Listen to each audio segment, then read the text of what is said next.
Agora nós temos um elemento para que nós possamos discutir. Vamos sair dessa questão da geopolítica e já vamos entrar no contexto social. Nós temos um caso intrigante e que deixa muita gente consternada, sem saber praticamente muita informação sobre o que está acontecendo, que é o desaparecimento dessa garotinha, a Madeleine McCann. Essa garotinha é inglesa, os pais dela são médicos, moram na Inglaterra, e foram passar férias em Portugal no dia 3 de maio, quando essa garotinha foi raptada de dentro do quarto, que ela estava hospedada com os pais e dormia naquele momento com 2 irmãos, os irmãos gêmeos dela. Então esse é um caso que está aparecendo, repercutindo muito em nível mundial. O caso tem uma força de informação muito forte, a imprensa está tentando noticiar os principais fatos, e eu vou jogar aqui o texto para que nós possamos ler, porque o título do texto é muito simples. Aqui você tem o desaparecimento da garotinha Madeleine, tá certo? Aqui você tem a fonte de onde o texto foi extraído, que foi a Wikipédia, que é a enciclopédia gratuita da internet, e a gente vai dar uma olhada para ver qual é a maneira mais cautelosa para nós procedermos na leitura desse texto. Então aqui você tem uma sequência de informações. Tem palavras fáceis, tem palavras difíceis. Lembre de uma coisa, números são números em qualquer lugar do planeta, nomes próprios não têm tradução, marcas não têm tradução, países são muito fáceis de identificar, tem as palavras que parecem com o inglês na escrita e no significado. Então você vai procurar esses elementos para você fazer uma leitura integralizada desse seu texto. Aqui você tem 3 de maio de 2007, aqui você tem 120 metros, aqui no finalzinho, na última linha. Aqui você tem o número 2, que aí você já relaciona com algum fato do texto voltado para essa questão. Aqui você tem português, aqui você tem Portugal. Então tem várias informações que você vai juntar com aquilo que você escuta pela mídia impressa, pela mídia falada, certo? E vai criando a sua conclusão.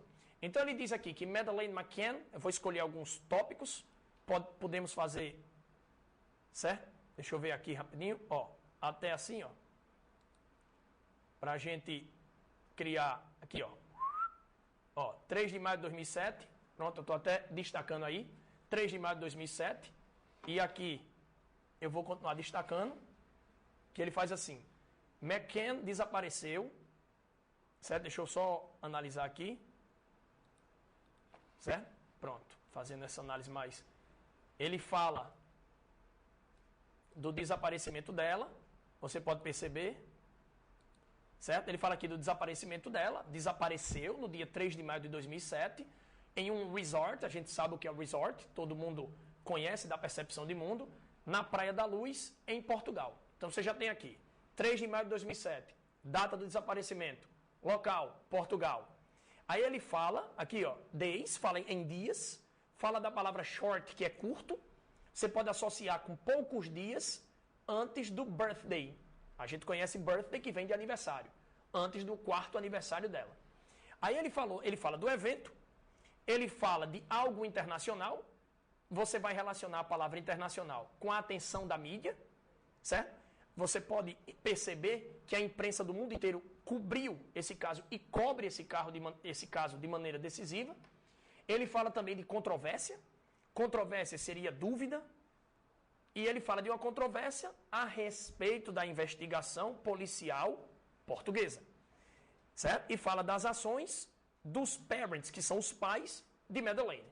Você pode perceber que qualquer veículo de comunicação que você acesse hoje, seja ele impresso, seja ele falado, seja ele da maneira mais abrangente possível, você vai perceber claramente que existem versões que convergem para uma realidade investigativa. Uma das versões é que os pais de Madeleine podem ter matado a criança até de forma acidental e ocultando o corpo dela por todo esse espaço de tempo. E a outra possibilidade é que ela tenha sido sequestrada. Só que a polícia está nessa batalha, já trabalha há um bom tempo para transformar esse caso de forma mais clara possível, numa elucidação coerente, tenta resolver o caso da maneira mais salutar possível, mas tem as dificuldades que são naturais. No segundo parágrafo, ele fala da garota, aqui ó, ele fala da garota, ele fala dos pais novamente, e diz que ela desapareceu. Ela desapareceu, aqui a palavra disappeared, e fala de apartamento. Ela desapareceu do apartamento na área central do resort onde ela estava hospedada. Certo? Aqui ele usa outra informação, fala dos pais dela, fala que ela estava sem supervisão. Você tem aqui a palavra supervised, mas você tem um prefixo, que é esse UN aqui, que descaracteriza, certo? O tom positivo da palavra. Diz que ela estava sem supervisão, no andar térreo, com irmãos de 2 anos de idade.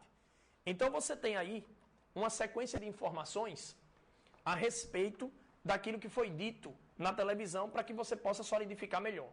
Aqui você tem o David Beckham, que é o jogador de futebol mais badalado do planeta, que cedeu o seu cachê para fazer uma campanha para poder pressionar pelo encontro dessa garota, para vocês verem a comoção internacional desse caso. Aqui vocês têm o Papa Bento XVI e os pais de Madeleine. Aqui, os pais de Madeleine, foram pedir a bênção ao Papa Bento XVI para que ficasse mais fácil o encontro da garota. Vocês estão tendo dimensão aí do caso e da comoção internacional. Então eu trouxe alguns pontos para vocês, e esses pontos vão ser repetidos. É necessário que você lembre de uma coisa muito interessante. Na prova de vestibular de vocês, o conhecimento de mundo é fundamental. Você tem que trazer para dentro da sua prova a maior quantidade de informações possíveis para, junto com o seu inglês, você poder efetivar aquela sequência que você tentou estabelecer. Pegue o seu conhecimento de mundo, junte com o seu vocabulário, associe com as questões mais importantes que você resolveu em casa, resolveu em sala de aula, para você fazer uma prova mais compacta e mais complexa. Certo? A outra coisa interessante que a gente tem que considerar é que as leituras que você faz diariamente, que você faz no seu cotidiano, elas são determinantes para você assimilar mais vocabulário, tanto do ponto de vista de língua portuguesa como de língua inglesa. O professor Caverna, consequentemente, vai reiterar isso aí. Por exemplo, nós temos uma revista hoje, que chegou hoje nas bancas, revista Veja, uma capa sobre o mito Che Guevara. É uma revista que você deve ler, é uma revista que você deve analisar, fazer uma colocação mais criteriosa em cima dela, mas é uma revista de informação nacional, uma revista de alcance nacional de uma abrangência enorme. Ah, mas a Veja é uma revista de direita, de esquerda, de canhoto, de destro, de ambidestro, ela cai no vestibular. As informações da Veja sempre aparecem no vestibular. Então, se é de direita ou de esquerda, isso não é um caso a se discutir aqui. O caso a se discutir é que é uma revista base para a sua prova de vestibular. E só para finalizar aqui, vocês verem como é interessante, nós temos aqui mais uma edição da revista Speak Up, que traz uma reportagem fantástica sobre a cidade de Natal, toda em inglês. Está aqui, ó. Fortaleza dos Reis Magos, passeio de dromedário em Genipabu, aqui a questão do Memorial Câmara Cascudo aqui embaixo, ó, desse outro lado, passeio de Bugre, certo? O Memorial Câmara Cascudo com a estátua de Câmara Cascudo. Então você tem um acesso a uma informação em língua portuguesa e junta com o seu conhecimento de língua inglesa. A possibilidade de você ter um sucesso maior na sua prova é muito grande.